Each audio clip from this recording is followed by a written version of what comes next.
Doing pretty good. How are you doing? Oh, there we are. Yeah, not bad. Not bad at all. What do we have there? NoCo Hailstorm FC, new head coach, Eamon Zayed. Happy days. Well, we're so glad to have you on our show. My name is Ricardo. I'm here with Linners and Wosers, and then this is Nick. Nice to meet you. Very nice to meet you guys. I believe Are you you had up in the- I believe you had Casey on recently enough, did you? Casey Katowski. No, we did haven't had not. him on. Oh, my bad. Somebody told me he was on. Oh no, not recently. Okay, no worries, no worries. We would like to have him on though, but that hasn't happened anytime recently. But yeah, we just had Nick from MLS Now podcast join us, and now we're eager to talk about NoCo Hailstorm FC. And are you up in Windsor area right now? I'm actually in the Fort Collins area right now. Yeah, in the Fort Collins area. I'm staying here for the foreseeable future, just for a few months until I find something a little bit more permanent and kind of get to know the area. Fort Collins is lovely. It's really nice, I have to say. It's beautiful. There's obviously a lot to do and big outdoor scene, big beer scene, which I'm not complaining about. Yeah, of course. You know, a lot of restaurants. It's lovely. It's I have to say it's so far it's been a lovely city, you know. I need to check out Windsor a lot more though. I've only been up there. Obviously we're working out of there and that's where obviously we're building the complex. But I need to kind of explore Windsor and everything like that has to offer a little bit more, you know. Have you gotten the chance to look at the complex? Oh yeah. So we're working. Where we work is there's offices literally just like right on it, like next to it. So I mean that's where I'm at every day, going through players and technical staff and just trying to get everything organized. So I'm there every day. Sure. It's coming along for sure. Have you gotten yourself up to Horsetooth yet? I did for the first time. Yeah, last Sunday. I don't even know why it took me so long to get up there because I'm a massive outdoors person. But it was lovely. I have to say it was gorgeous. Now, just even to drive up, going past the lake. I don't know. I done a hike. It was I think it was Horsetooth Falls. Then on towards I think it was Horsetooth Rock or something like that. It was lovely. Anyway, the whole landscape's lovely. I have to kind of get out there a little bit more as well. Yeah, because we lived in Fort Collins for I've been here for 5 years now. I think he would live there for, what would you say? Yeah, I lived there 4 years, a good solid 4 years in Fort Collins. So where are you guys now? I'm actually still in Fort Collins. Oh, sorry, Riku. Yeah. No, go ahead. No, I'm actually still out here in Fort Collins. I'm over by on like the Taft Hill Road, a little closer toward Overland and Horsetooth, so it's pretty nice. Yeah. Nice. Yeah. And where are you? Yeah, it's a nice area. I had a nice relocation down to Denver. I'm more of the Highlands Ranch area, and that's where I've been right now, doing my 8 to 5, and then on the side here doing a lot of soccer stuff, a lot of football, a lot of Linners and Wosers, and it's been a nice ride. And even though we're quite a distance, Nick and I, we've been doing it pretty well. We've been grinding on this, and this has been a great opportunity. I'm not going to lie. This is a great chance to obviously have you on our show. We've been eager to know who is going to be the head coach of NoCo Hailstorm FC. We've been following along the club ever since they came on to Twitter, and it's nice to see the ball rolling, not only getting the coach, getting the complex going, seeing everything, and just wanted to know what kind of like the transition, moving here to the US, what that transition is like and what your, I guess, plans to your early stages of 2022. Yeah, well, this is my 6th year now in the US. I came 2016. I came over to Indy 11. They were in the NASL at that stage when the NASL existed. So I came over literally. It was a year contract. The idea was that I'd come over and I'd travel, see America, and honestly, I'd go back home to Ireland after that. That was the plan. I've traveled quite a bit with my soccer, and it's kind of something that I always was passionate about. When I got the opportunity to travel and play, see different cultures, experience kind of how football worked in different parts of the world, it was just something that always interested me. So when I came over to the States, it was just a year contract, and I thought, right, I'll go over for the year and see how it is. And I literally had just bought a home in Ireland 2 months before I signed a contract in America. So, I mean, I thought, right, again, I'll go over for the year and come back. But as soon as I came over, I absolutely loved it. I just I loved living here. I was in Indiana, in Indianapolis, loved it there. Great people, really liked the Midwest. And I really liked the soccer. I really did. I didn't know what to expect in terms of soccer, if I'm being honest. Obviously we know what's going on back there. Obviously you have Robbie Keane, who came over to LA Galaxy and tore it up. And obviously, Beckham, who's, one of the more famous people to come over. But look, everybody is aware of the MLS, but the lower leagues, so to speak, they aren't aware. So it was an eye-opener, but it was something that I really enjoyed. Really, I loved it at the time. I loved it when I came over, and I ended up in Indiana for a couple of years, and then on to Charlotte Independence in the USL. And it was at that stage, 2018, where the USL just continued to excel. And I mean, the NASL folded pretty much, and the USL took over, became a second division.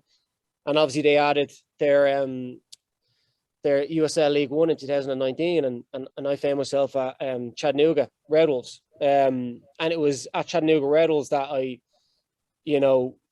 delved into coaching and playing. And I was there for 2 years, built up that expansion club with the rest of the coaching staff, and found myself here 2021.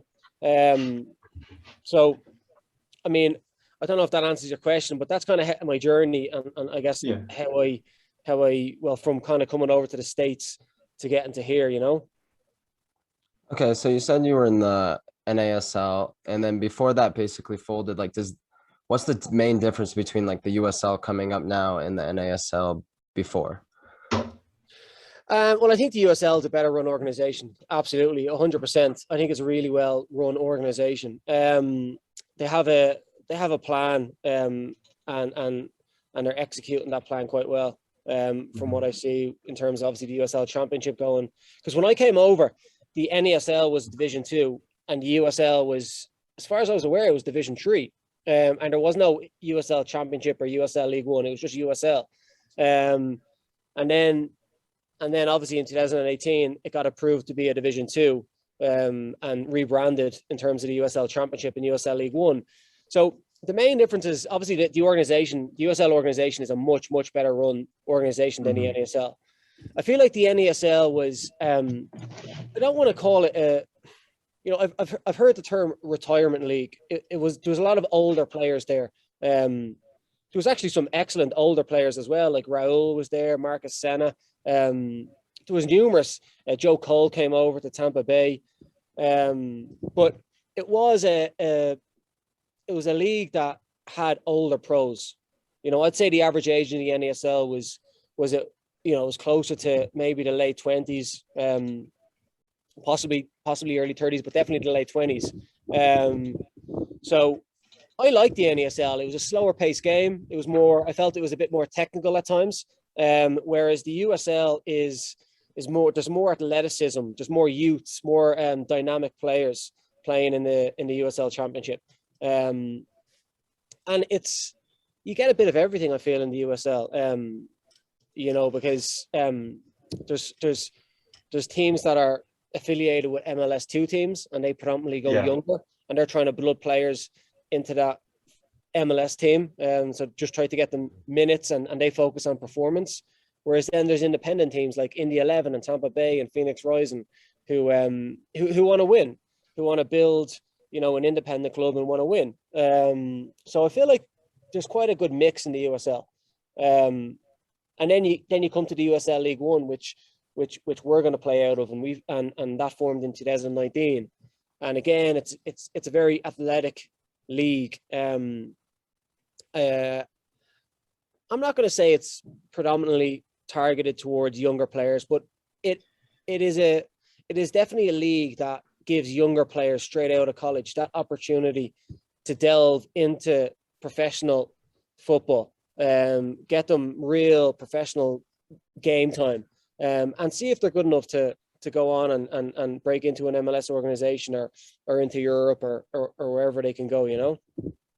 Yeah, it's been really difficult. I mean, there's not that many options for the youth to come out of, at the young age to find the opportunities and the chances to play at a higher professional level or playing at this USL level as well. So it's kind of nice to see that these teams, and you mentioned a mix of the league, kind of seeing these teams who implement their second team to move the ranks of the youth to kind of get them those minutes and stuff. I just want to know, does that kind of excite you, the fact that we're seeing more of the leagues pushing for younger players, kind of reaching out at a younger age, trying to get the U.S., I guess, more involved in youth soccer to find a better road to that professional level? Yeah, I do. I think it's really exciting, and I think for soccer in America, I think it's fantastic. Because like there's so many kids I feel that are playing soccer, and it's only getting, for me, from what I've seen in my 6 years here, there's only more and more kids getting involved in soccer, both men and women.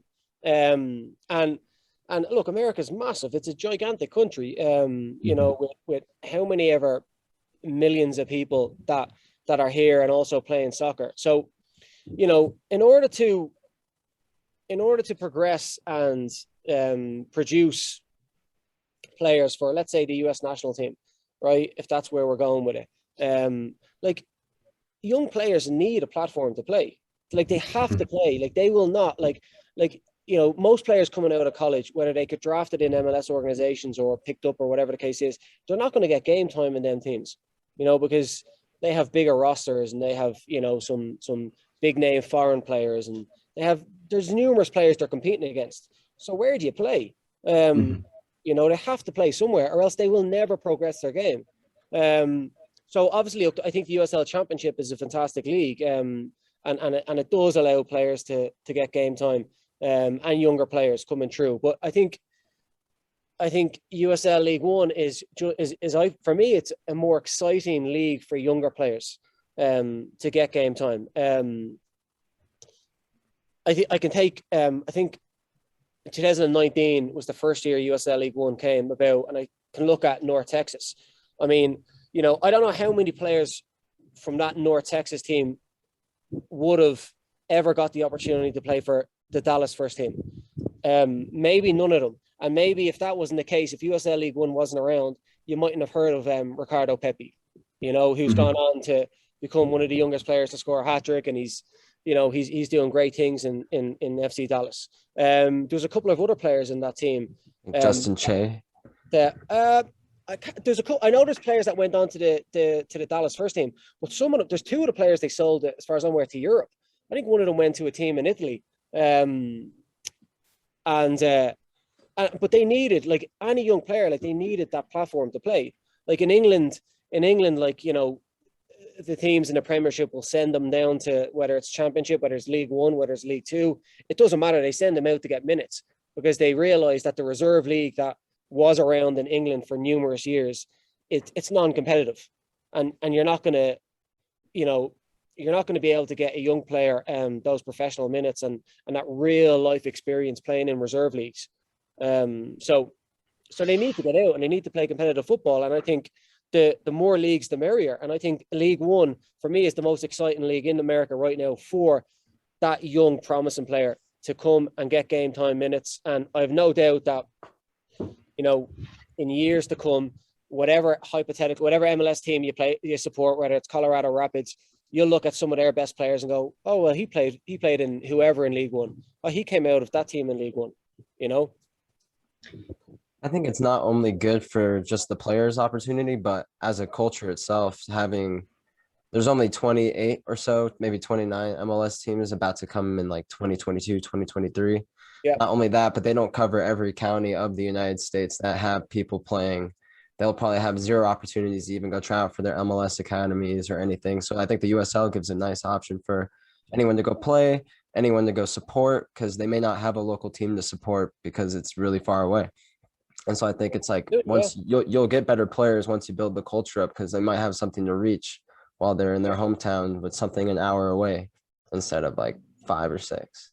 Yeah, Yeah, no, I agree, and I think you know, from what I hear and what I see, I think the USL is only going to progress more and more and more, and maybe one day compete with the MLS. I think that's their aim, but I think there's a lot more teams coming into the USL, whether it's USL Championship or USL League One, and they're doing it for a reason. So I'm curious to know here, we talked about a little bit of the youth development here and then the youth ranks coming up and the opportunities. I kind of want to know a little bit if it resembles or what it was like when you were trying to move up, when you were at the younger age going into playing football. Yeah, well, so obviously growing up in Ireland, it's slightly different. So when you're anywhere from 12 to 16 years of age, if you're one of the better players or one of the more promising youngsters, you'll get scouted by teams in England. Obviously, England is just across the pond. It's so close to us, and that's the mecca of soccer. That's where you grow up wanting to play for Arsenal or Manchester United or Liverpool. So there's numerous scouts. Ireland's not a big country. It's probably the size of one state. Maybe it's the size of just Colorado. It's not a big country. So there's like loads and loads of scouts from every single team in England. Premiership, even Championship nowadays, and some of the teams in Scotland, you have Celtic and Rangers, and they come over and they try to scout the younger players. So for me, I think my first trial, I think I was 14 years of age. I went over to Arsenal. I went over there, and after that, I was kind of a bit of a late bloomer. A lot of my friends, when they were 12, 13, 14, were getting trials. I kind of seemed to get trials when I was like 15, 16, and 17. And look, I got over to Newcastle, Blackburn, as I said, Arsenal, Man City. Jesus, who else? I went over in numerous trials, and it culminated. I think I was 16 years of age when I got offered a contract in Arsenal. And I mean, my friends thought I was crazy. I ended up turning it down. I had 1 year left in, I guess, the equivalent of high school. So I had 1 year left. We call it secondary school over in Ireland. Sure. And the way it works in Ireland is if you do not finish high school, you cannot go to college, right? And I wanted to be a professional footballer, but I also was realistic to know that if I don't become a professional soccer player, I'll come back and go to college. So I wanted to finish high school, and education was a big thing in my upbringing. So I turned Arsenal down, and I finished my high school, and fortunately enough for me, I got another opportunity the year later to go to Leicester City. They offered me a 3-year deal to go over there. So I went over to Leicester when I was 17 years of age. But again, over in England and Ireland, it's you're allowed to sign a contract when you're 16 years of age, and those teams want you when you're 16 years of age. So it's a little bit different. We don't get the chance to I guess go to college and get your degree and play football at the same time. You kind of have to make a decision. You either go to college or you try and make it, Yeah. And that's what I done. And that's what a lot of my friends growing up, who are, some of the better players in Ireland did. Now the flip side to that is 99% of them don't make it and they come back. Sure. And it's difficult when they get at 19 years of age, 18, 20 years of age, get told that they're not good enough and they have to kind of look for another career, Yeah. Yeah. All right. Yeah. So you were known as the Mr. Hattrick. So we've heard about a hat-trick for your first ever club. It was probably the fastest one they said it was. And then another famous one in Iran. What is your favorite hat-trick that you've ever had? I mean, the one that stands out is the one that stands out is the one in Iran because it was such a big game. It was one of the biggest derbies in the whole of Asia. And I'll be honest, the thing, I didn't even know too much about it at the time. I just wanted to play. I just wanted to like prove myself. Because I'd been in Iran for about a month, and the coach had told me that he didn't want to play me, and pretty much told me I wasn't good enough. So you know, I just really wanted the opportunity to play. And obviously that came with 30 minutes to go in the derby. And I mean, it was definitely the most significant hat trick because it changed kind of my football journey in many ways. The thing is, it happened so quick, I don't remember it. But really, it was like the last 10 minutes of the game. We were 2-0 down. I think it was the, I don't know, 82nd minute or 88th minute, something like that. And then the second goal came straight after that. And then the third goal a few minutes later. So it was all a bit of a blur, if I'm being honest. It was almost like someone took over my body, and it wasn't even me. But no, it was great. And when I look back on it, it was fantastic. But that was probably the most significant hat trick. Probably my favorite hat trick was probably actually in America in 2016 with Indy 11, because there was a lead up to that game. We had to win. We were playing North Carolina, and I think the New York Cosmos were sitting on top of the league. And it was funny on the night we were playing the game, they were pretty much celebrating. They actually had a room, I believe, booked out, you know, champagne, everything, celebrating already, because they were like, they're not going to win by 3 goals because North Carolina were, you know, and we hadn't even scored more than 2 goals in the game before that. So they obviously thought they had the game, or they had the championship. It was spring championship in the NASL wrapped up. And I remember just that week leading up to it, me and a couple of my teammates, we were like, you know what, we feel like we can do this. And we were kind of playing around with, we knew we'd concede 1, so we were playing around with the idea that we'd score 4 because we had to win by 3. You know, and I didn't think I was going to score a hat trick or anything like that, but that was kind of in our brain all week. And then leading into it, it was fantastic. To get the hat trick, and I think the 4th goal to bring us to 4-1, I think was like the 86th minute or something like that. And it was a great atmosphere, and everybody kind of jumped on the pitch after. And that was probably my favorite, because I remember like everything from the build up to the game, to the game, to every single goal, to the celebrations after it. So that was probably my favorite, actually. You know, I'm curious to know here who your favorite teammate is during the time that you spent in Indy. My favorite teammate in Indy. I'll have a few people complaining if I say the wrong name. Fair.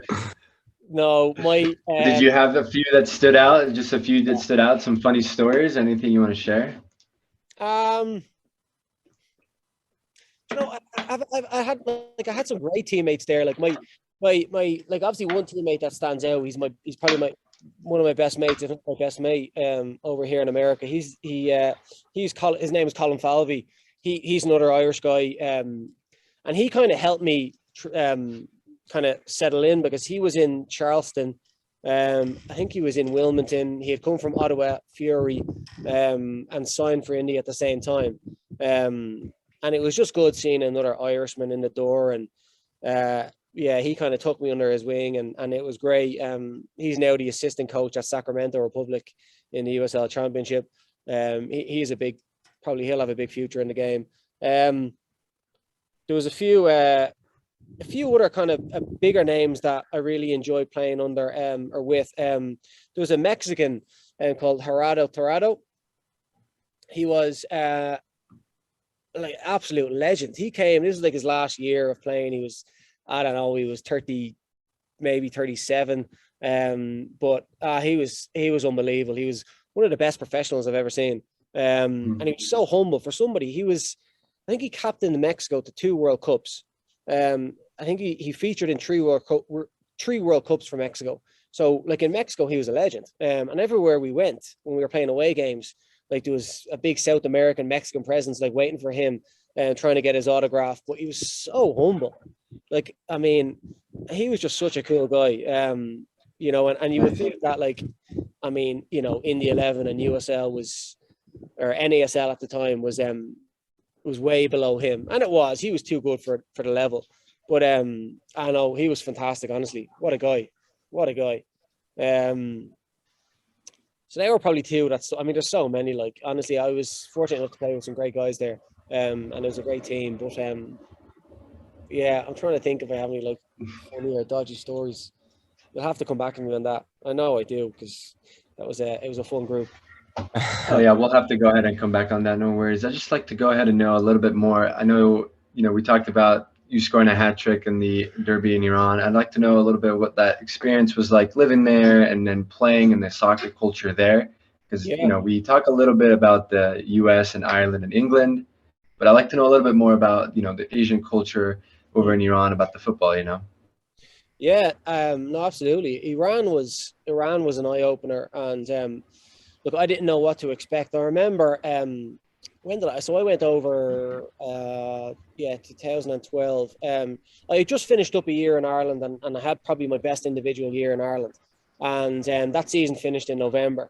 So I wasn't sure for about a month. I wasn't sure where I was going to end up. I was going to possibly stay in Ireland. I had some crazy offers. There was a team in Brunei that were interested. There's a team in Egypt. But I remember getting a call from an agent saying, "Hey, would you like to go to Iran?" And I was like, "Iran? Are you kidding me?" I was like, I mean, I didn't even know, like, honestly, I like ignorant here. I didn't even know like how big soccer or football was in Iran. Honestly, at the time, I hadn't got a clue. So I kind of laughed it off, if I'm being honest. And this was kind of November time.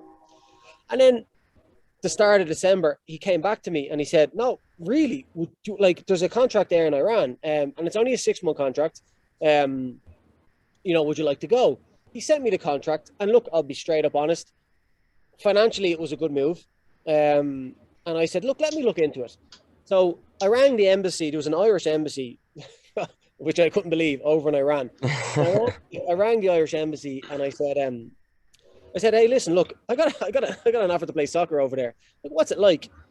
And they said, "Look, Eamon, people are absolutely obsessed with football. We'll call it football now, right? People are absolutely obsessed with football over in Iran. I mean, they are crazy about it." I told them what team it was, and I said, "Eamon, this is the biggest team over here. Like, you'll absolutely love it."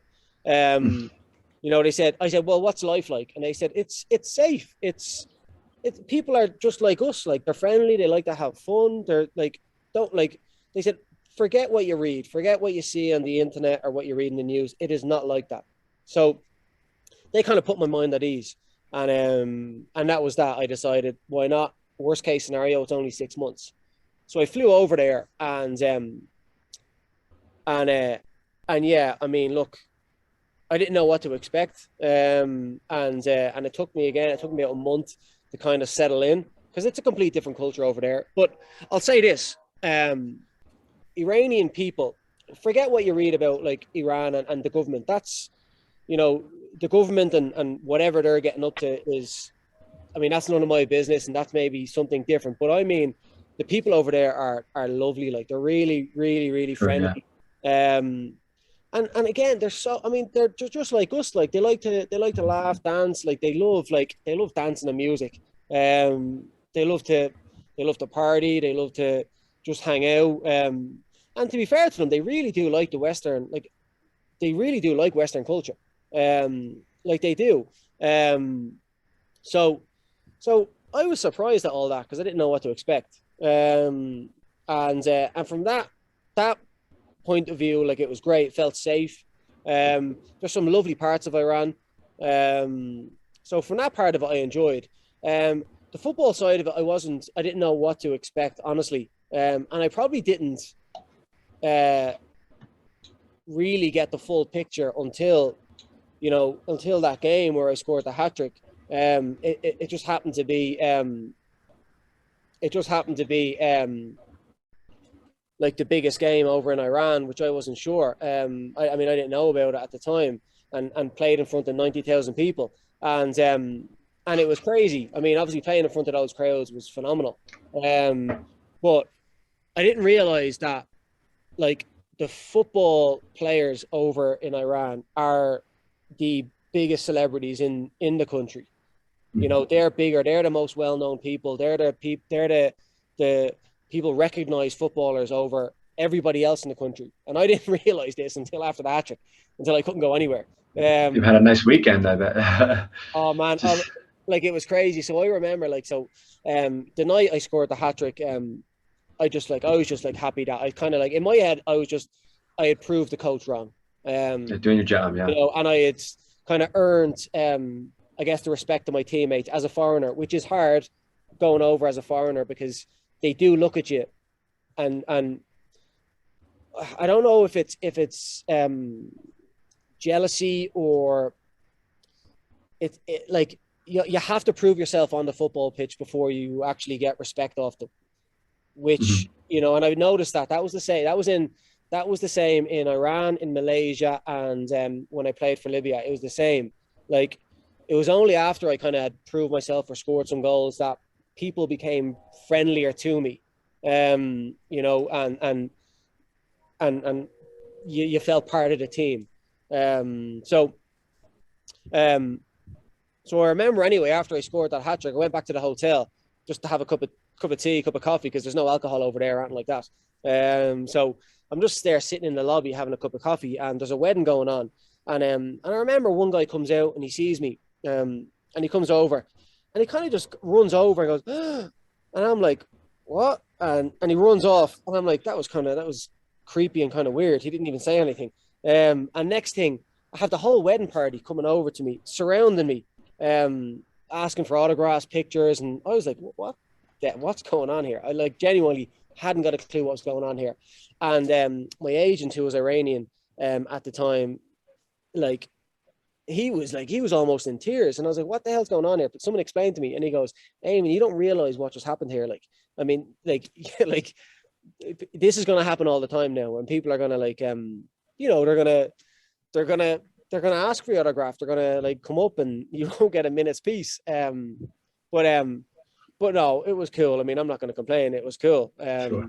And just to add on to that, it was so weird, because I went over there, the start of January, and in March, which is the Iranian New Year, I got invited onto national TV, to their main program that counts down into the new year, to wish the nation a happy new year. So I went from, like, a nobody to, oh, I know that guy on TV. So that was weird and crazy. But yeah, I know, I loved it. And football over there, literally, like, it's life and death over there. Like, they are absolutely crazy and mad for their football, because over in America or Ireland, like, we have loads of things. We have other sports. We have loads of things that we can do, that we can occupy ourselves with. You know, we have bars and all that kind of stuff. Over there, like, football is almost, it feels like the only sport. And it is, I mean, it's like people's kind of way of just getting away from life. So it's crazy about the football over there. Good. Oh, one person that couldn't make it today, his family's from Iran, in the Tehran area, and they're big Persepolis fans. So they really appreciate that hat trick against the rivals. Definitely it's definitely a moment they'll never forget. And he just wanted to maybe let you know that, because he's a little disappointed he couldn't make it. Oh, no way. I wonder, I got an email of somebody recently saying he's down in Denver.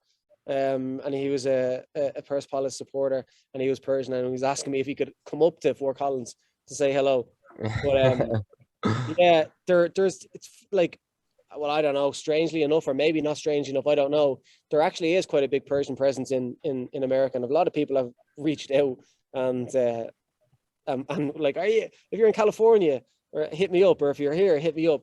It's it's mad. It's kind of cool though. Yeah, it's going to be nice, especially you know, being the head coach of Hailstorm FC. It's going to be great new project for you, and I'm glad we got to learn so much about you, a little bit of the past, and get to know that great personality. I know our viewers and the fans are going to really enjoy getting to know, see the smile on there. And I kind of want to dive in a little bit more on the good details here, a little bit more about the club. My biggest, and I guess my first question is why? Why NOCO Hailstorm FC? Like, what attracted you here? The project. Okay, so there's loads of things that attracted me. So so first and foremost, I remember back in January, I think was when I saw that they didn't have a name at that time. It was just NOCO were coming to USL League One, and Future Legends Complex. The people behind that complex were obviously behind the team. So that I've always loved Colorado. Colorado's always been my favorite state. And trust me, I am not just saying that. Ask any of my family and my friends. I've always loved Colorado, and I've come up here on holiday anytime I've got a chance to visit. Usually it was in the winter time, but still always loved it. I think it's the most scenic state actually in the country. So when I heard Colorado were getting a team, I was like, oh, that's kind of cool. Then I kind of looked into the project a little bit more, and didn't know what to expect, didn't know who was really behind it. So I was just coming off my time in Chattanooga, right? I just finished my UEFA A license. I was involved from the get-go with Chattanooga on the playing and coaching side, trying to build that team from 2019. And I like League One. I like USL League One. I like it's as I said to you, it's definitely for me the newest, most exciting kind of up and coming league. I genuinely believe that. So when I heard obviously Colorado were coming into the league, I thought maybe I'll reach out and just touch base and see what's behind it, see who's behind it, see what their plan is. Were they going to be an affiliate with with Colorado Rapids, or what were they thinking? So I first spoke to the people, Jeff Gutowski and Casey Gutowski, the owners and the people behind the team back in January. And it was just a brief chat, but it was a good chat. I really liked what they had planned and their vision for the area. Obviously, they're bringing a professional soccer team. They're also bringing a minor league baseball team, but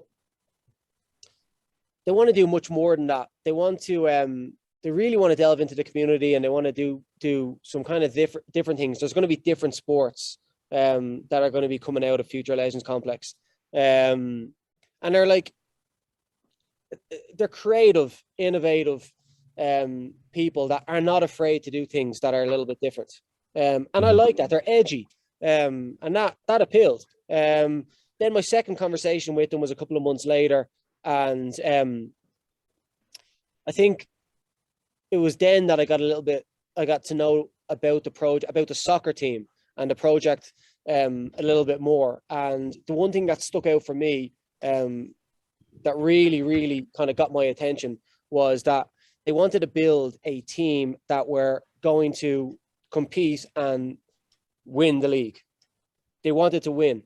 They weren't building just a team to be in the league and be a mid-table team, or just to bleed young players through and get them game time, which we will do. But it wasn't just that. They wanted to build an exciting winning team, and I think it was that vision that really kind of got my attention, because I didn't want to be involved with a team that just wanted to kind of compete for the sake of competing.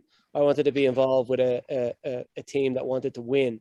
And that's kind of, that's what really kind of got my attention. Obviously, what they were building, like the Future Legends Complex, is going to be the best complex in the USL, hands down. I know that. And obviously that the vision of working in a complex like that was something that every single coach and player will want to do. So that obviously appealed to me. And then the opportunity to build a winning side, you know, aside from literally there's a blank piece of paper, go and build, you know, that was, again, just too good of an opportunity to turn down. Every coach and any coach would like to have the ability to build his own team. And not just any team, a team that's going to go out and compete and win. So I guess a combination of those things, it was too good of an opportunity to not want to get involved in. Yeah, building off of the vision, you know, obviously you guys want to go ahead and compete and win the league. Are those the expectations that are set out for the first season? Possibly, yeah. I mean, I know that's, yeah. No, look, I mean, it may sound, I mean, look, every coach may say, I want to win, right? But I honestly don't believe that they believe that. And I don't believe every club believes that. Is that the expectations? Yeah, I mean, that's the goal. I mean, I do understand we're realistic. We're not, hey, listen, I'm not going to say, look, like, we're going to win for sure, right? Because we're going to have a squad of 18 to 24 new players who've never played together before, right? Mm-hmm.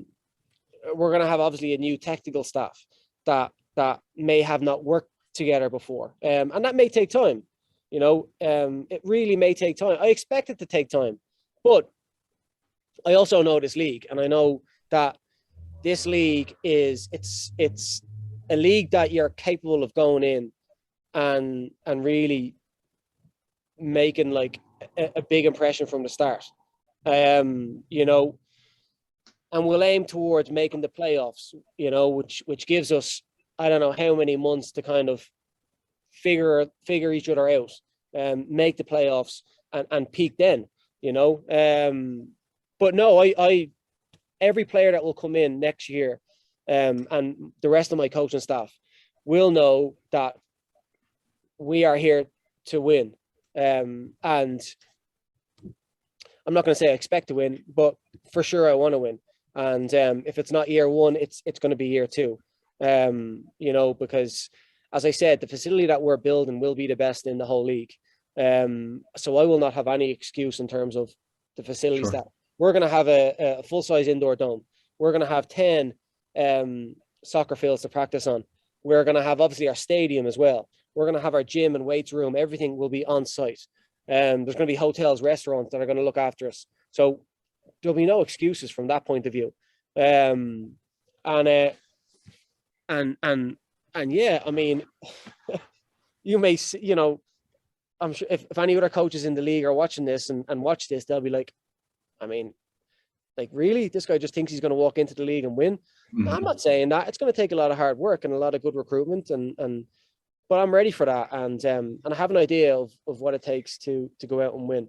Yeah, surely. It's nice to hear. I mean, the expectation is high, and obviously this is going to drive a lot of the team forward. You know, you guys are going to, it sounds like the nurturing part of the player is really up there, having the best facilities and the best, you know, equipment and the availability for them, everything being on site. But I did hear you mention, you know, you guys are going to be signing 18 to 24 new players, and obviously none of them being or having that opportunity to have played before, or who knows who the selection, maybe there might be.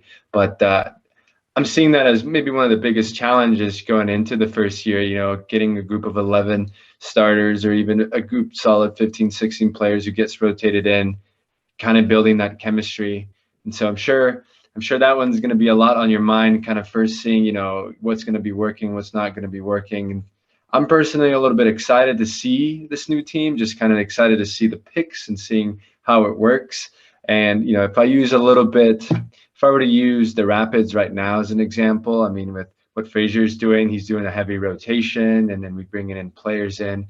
We get to see a lot of new experimentation. So honestly, to get to see that at the USL level and not too far away from me, and I don't know, I can't even contain my excitement. I'm trying to put it in words here, but I don't know how to say it. Going off of that, yeah, kind of bring it back a little bit. That chemistry is going to be a huge challenge. I just kind of want to hear your words on, you know, what your thoughts, your plans are around that.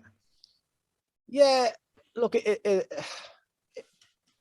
it's exciting for me. It's exciting to be able to go out and pick those 18 to 24 players, those 11 starters, and you know, that's exciting. You know, and that's, again, some people, some coaches may look, you know, like look at it and go, that's a big challenge, and it's a little bit scary.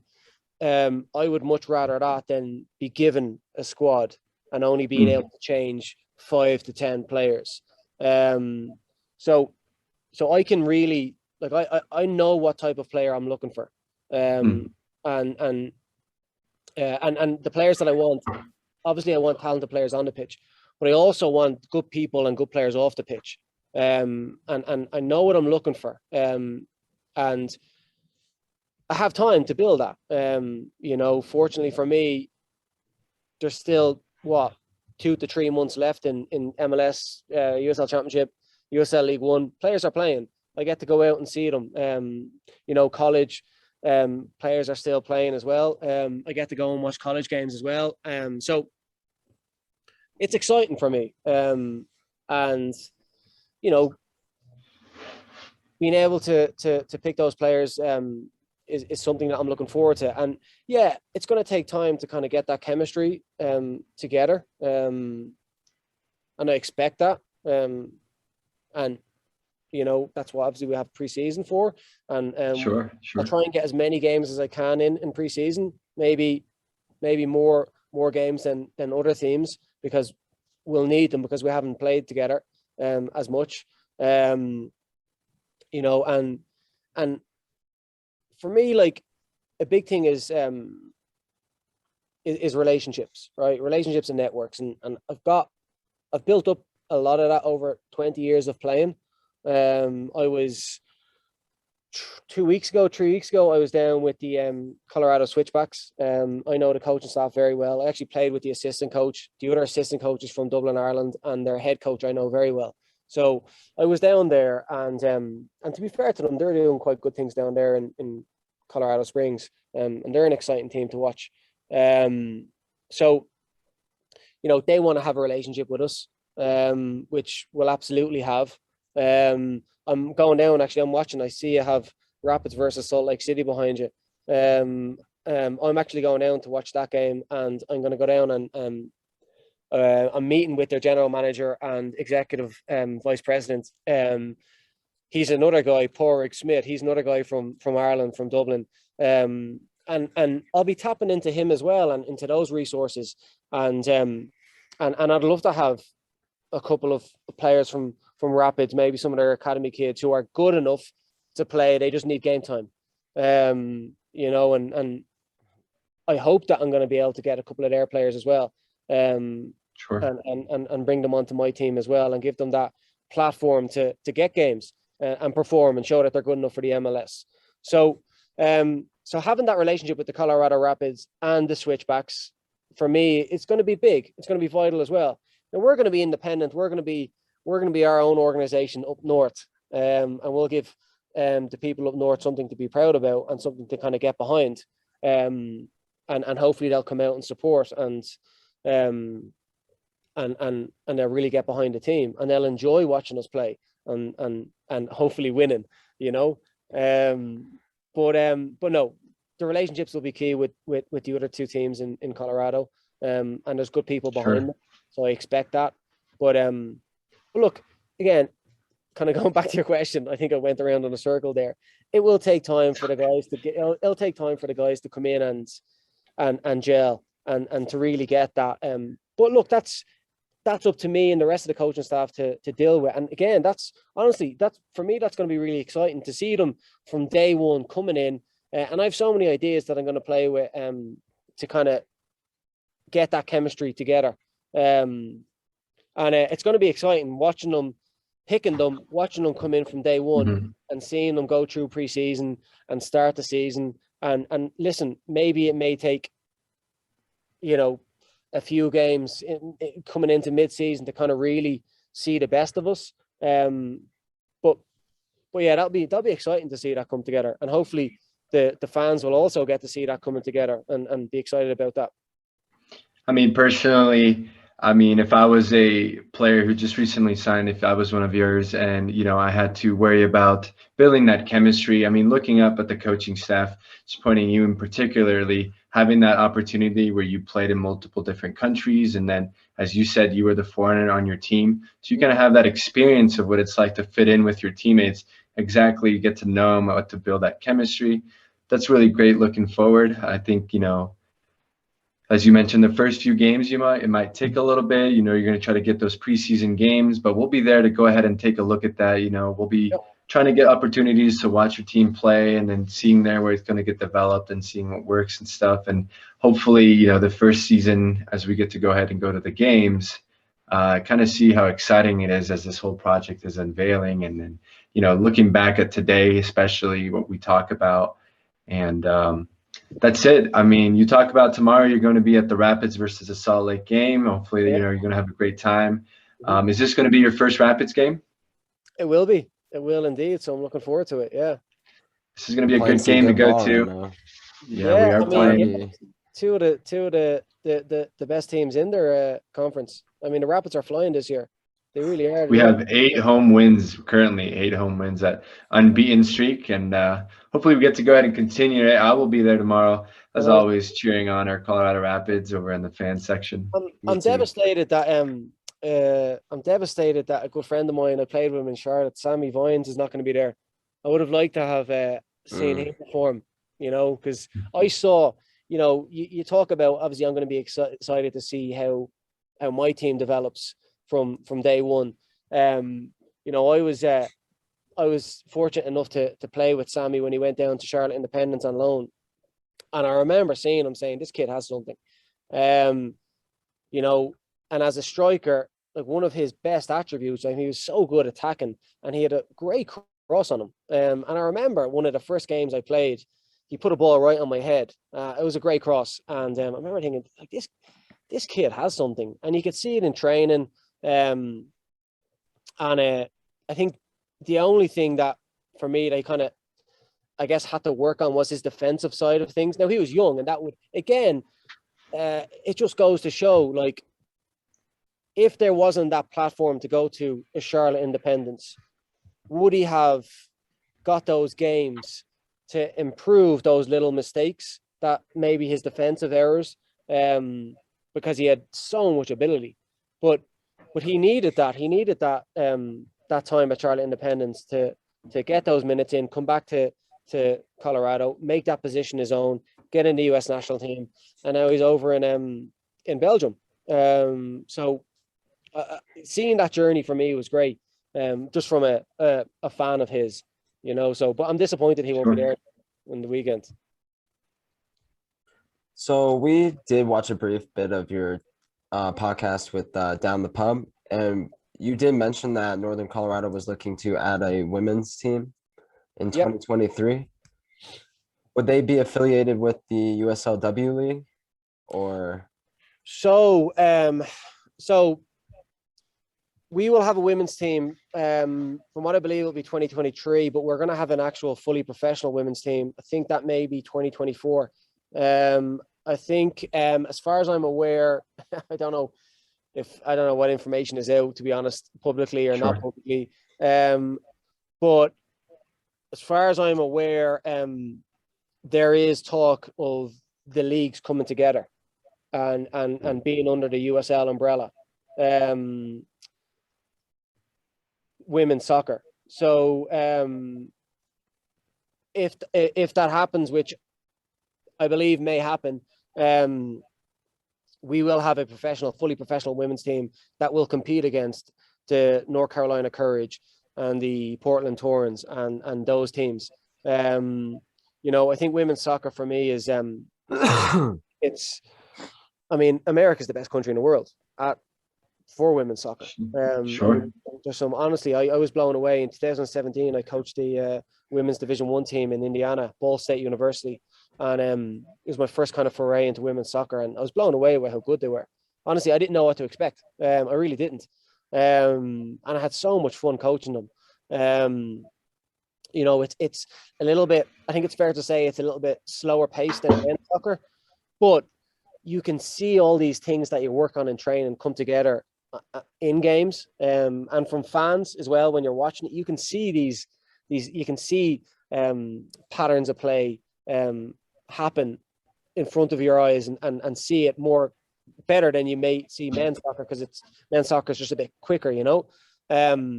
I loved it, honestly. I loved it, and I think there's a big appetite for women's soccer up here, and we are absolutely going to have a professional women's side, and hopefully it'll just be that one league, because I think it does. I think women's soccer needs to. I think it would be beneficial if they did come together and just play under that USL umbrella, which I believe could happen. I mean, just as we spoke about the opportunity for the youth soccer development, you know, talking about men, it's also great to see the opportunity there for the women's side, because, I mean, as we have already mentioned, America has the best women playing in the soccer. I mean, the talent that comes up, it's amazing. And I do agree with you, even at the D1 level, at the high school level, it's amazing. These girls are passing the ball around and they're competing aggressive.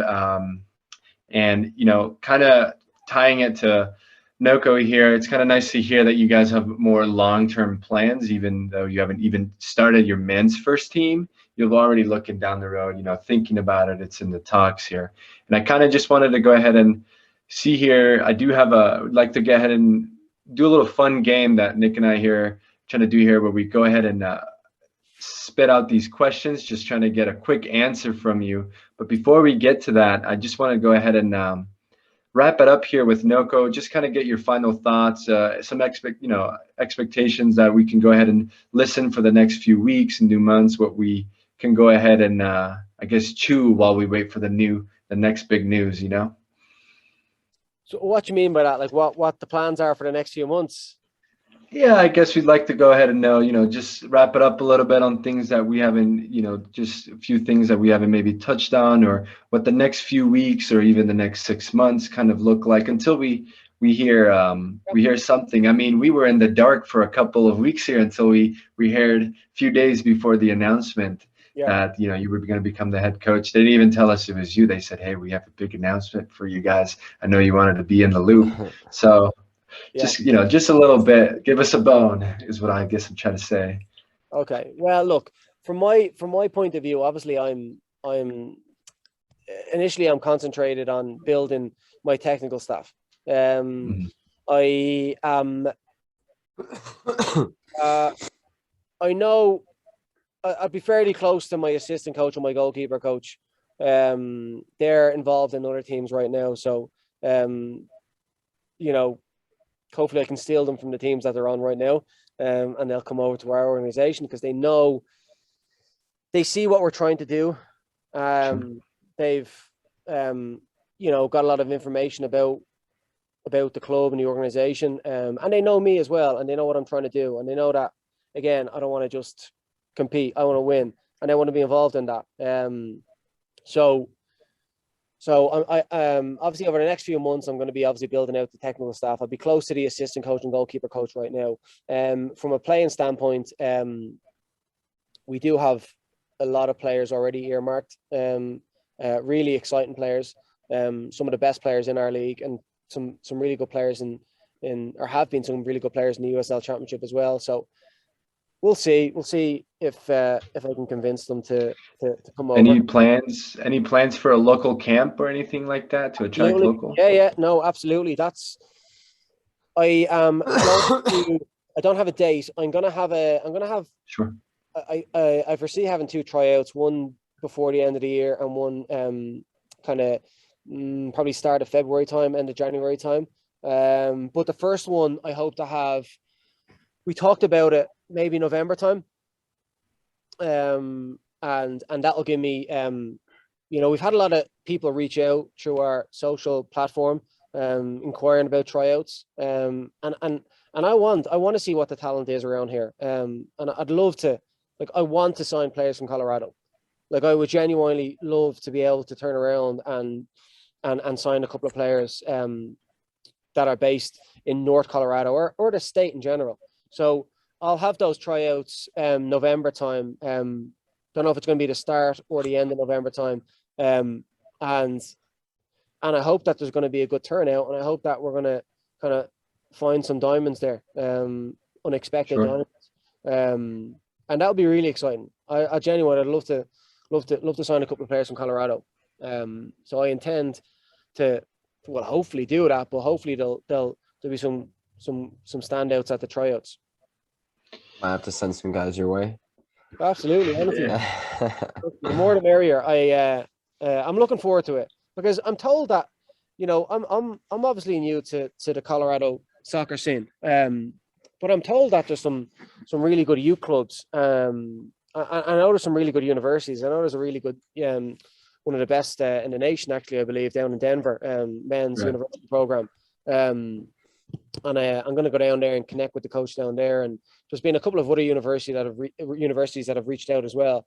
Some men's sides that I'm going to go and have a look at as well. And hopefully there's some good players that I can pick at, you know. Yeah, there's a pretty interesting amateur leagues and semi-pro leagues that have also been going on. The soccer scene in Colorado has definitely been growing and expanding, you know, with even second division leagues. There's a couple of leagues that have, you know, promotion relegation in there to kind of, you know, feed off some competition in there, and you kind of get to see some players who stand out and stuff. But yeah, you hit the jackpot. The U has a pretty good men's program. There are some really good youth clubs here in Colorado, you know, just to name a few, like the Rush Club and the Reals. Those are pretty good clubs here in the South Metro Denver area. But no, I want to tap in. Yeah, I want to tap into that talent. There's a couple of, I mean, there's a club actually that reached out. I don't know if there's an Irish guy behind it or not. Harpus. Harpos, yeah. Yeah, they seem like really good guys down in Boulder. I'm going to go out and speak to them and have a look at them. They seem like actually, they're actually one of the best. They're definitely one of the best semi-pro teams in the country. They travel around a lot. Yeah, I seen that they competed in the US Open Cup. So yeah, I want to have a look at them as well. There's a player from Colorado, a guy called Trevor Aman, I think his name is. I used to play with him.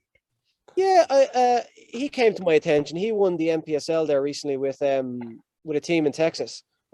Scored a couple of goals. I think he scored a couple of hat tricks actually. I think he was at Detroit City as well. Yeah, I believe so. I think he had a good collegiate career as well. So I mean, like, I want to tap into that talent, and if they're good enough to play, I'd love to have them, you know. Sure. Definitely. I played with Trevor for 7 years and then rivaled against him probably for another 5. That kid is unreal. Yeah. I mean, look, he had a really good year with I don't know what the team is. Maybe it's like Real Mana, maybe something like that. No. Anyway, look, I reached out to him and said I want to have a chat with him. I mean, I want kids from Colorado, you know, so and especially kids who are talented. So again, anybody that feels that they've just, you know, haven't got the opportunity, whether it's, you know, for whatever reason, I want to have a look at them, you know, because we're gonna be filling out obviously a whole roster, and obviously I want talented players and I want players that are capable of winning the league. But there's loads of players. I've no doubt there's loads and loads of players throughout Colorado that, for whatever reason, just haven't got the opportunity to play at a professional team, you know? Yeah, well, it's growing, so hopefully the opportunities keep coming, and then some of these players hopefully show themselves more. We're trying to give them the opportunity on our social media platforms to showcase their talents and kind of reach out to us so we can go ahead and, you know, write about them, you know, explore more of their opportunities and give them out to many coaches and clubs. But I think here we want to go ahead and wrap up here this episode with doing this fun game. We spent some good time here writing some pretty random questions to find out a little bit about your personality here. You know, you don't have to go too in depth in here, like a minute or less. But I'm going to go ahead and start us off here with a pretty let's say easy question. Okay, I'd like to know, what's your boyhood club growing up? Boyhood soccer club, like who I supported. Mm-hmm. Manchester United. Huge United fan. Yeah, 1999 when they won the treble, that was the culmination of, I mean, I was a big supporter. Alex Ferguson, best coach in the world ever, possibly. Yeah, I mean, they had some fantastic players. I'm sure your ears are bleeding, Nick, but you can bear with us. You can go ahead and. Is that Liverpool there behind you, is it? That is. Yeah, no, look, Liverpool have been really fun to watch, to be honest, recently. Yeah, I like Liverpool. Yeah. So I'm not one of those Man United supporters that don't like Liverpool. They used to be boring, but now they're exciting to watch. We got Jurgen Klopp. Some Exactly. good football. Yeah. So Messi or Ronaldo? Messi. Like, and I feel so bad saying it. I think Ronaldo is the best goal scorer the world has ever seen, ever. But all-round player, Messi. I mean, he can do everything. You know. Sure. Okay, going off of that, who is your favorite player watching, just of all time? Who's your favorite player? Ronaldo, not the Portuguese Ronaldo, the Brazilian Ronaldo. Yeah. He was my favorite player growing up. I mean, he was like just so fun to watch what he could do with a ball. And if he didn't get those knee injuries, I mean, he would have even done better things. But he was so good. I think his best year, I mean, Barcelona and Inter Milan, he was absolutely phenomenal, unreal. And then he had moments at Real Madrid, but then watching him win the World Cup, I think he got 2 against Germany in the final, 2002, I think. No, he was the Brazilian Ronaldo. Best player you've ever played with? Best player I ever played with. I don't know who knows him, but your Iranian friend would know him, Ali Karimi.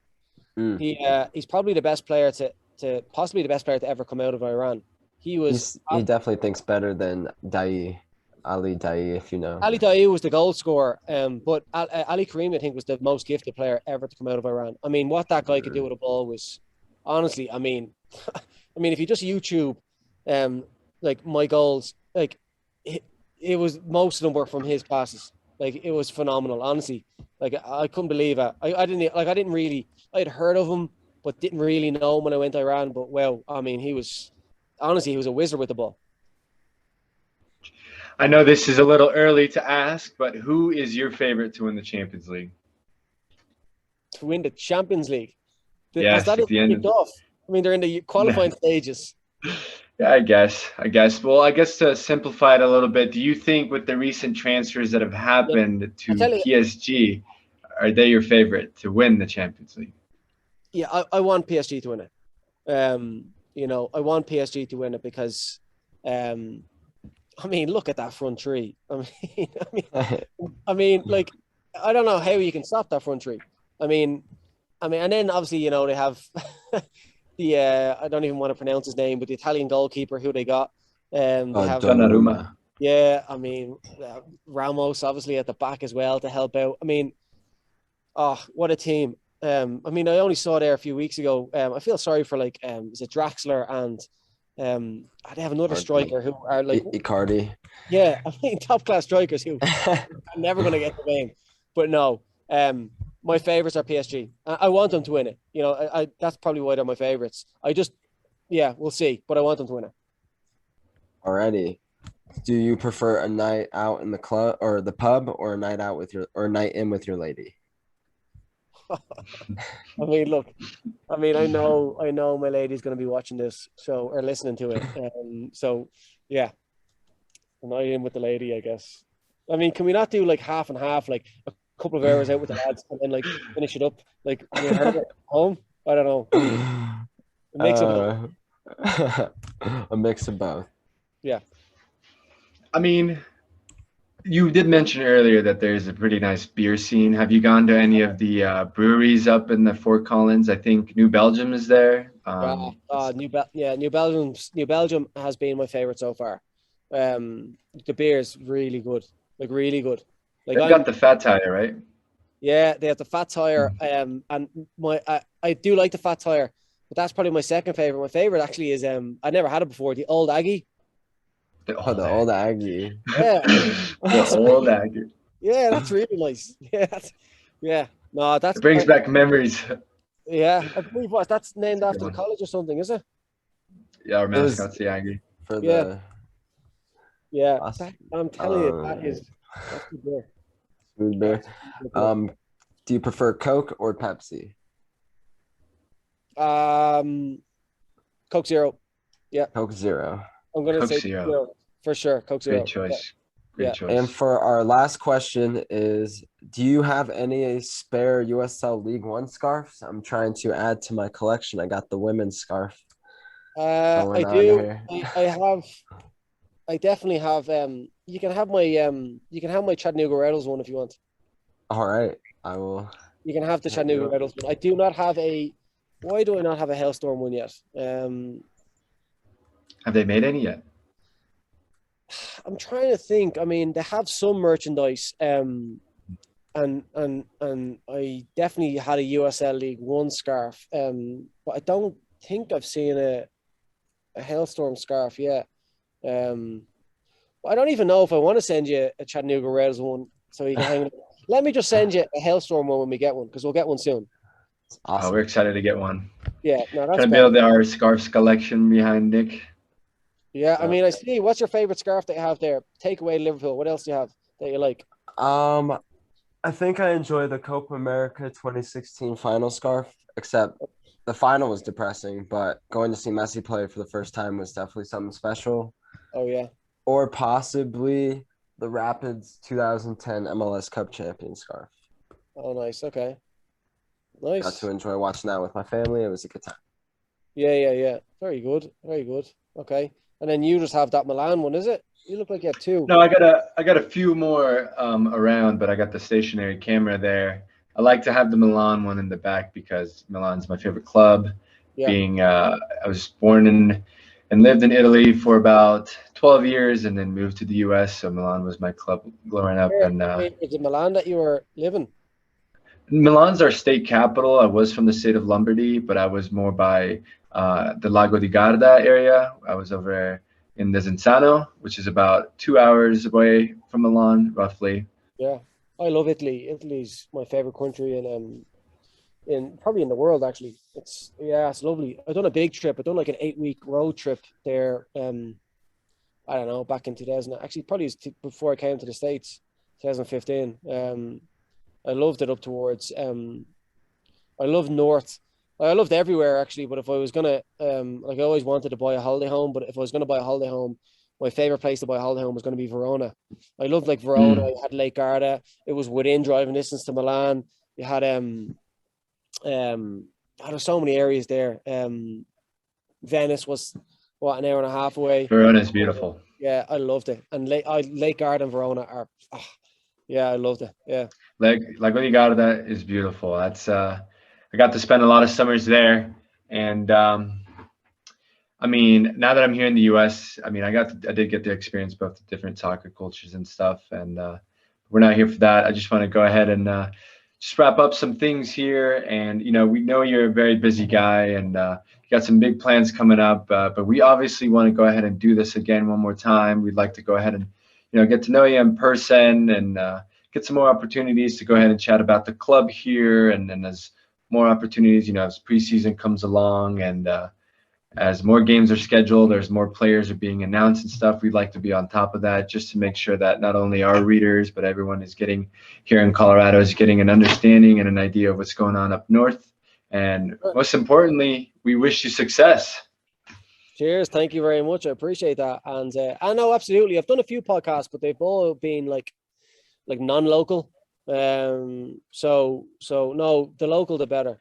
So no, absolutely. Yeah, we'll keep you on top of everything. And yeah, for sure. We'll do it whenever you want. And hopefully we'll have more things to kind of talk about as we build our squad and even build our technical staff, and we'll get the assistant coach and other people on, Sure. Well, thank you again for meeting with us. I just want to go ahead and reiterate one more time for our readers and viewers here. My name is Ricardo with Linners and Wosers. I'm joined again here with Nick Rosser and a special episode. And I just want to go ahead and thank everyone for being here today. And hope you guys all have a great day, okay? Thanks for listening.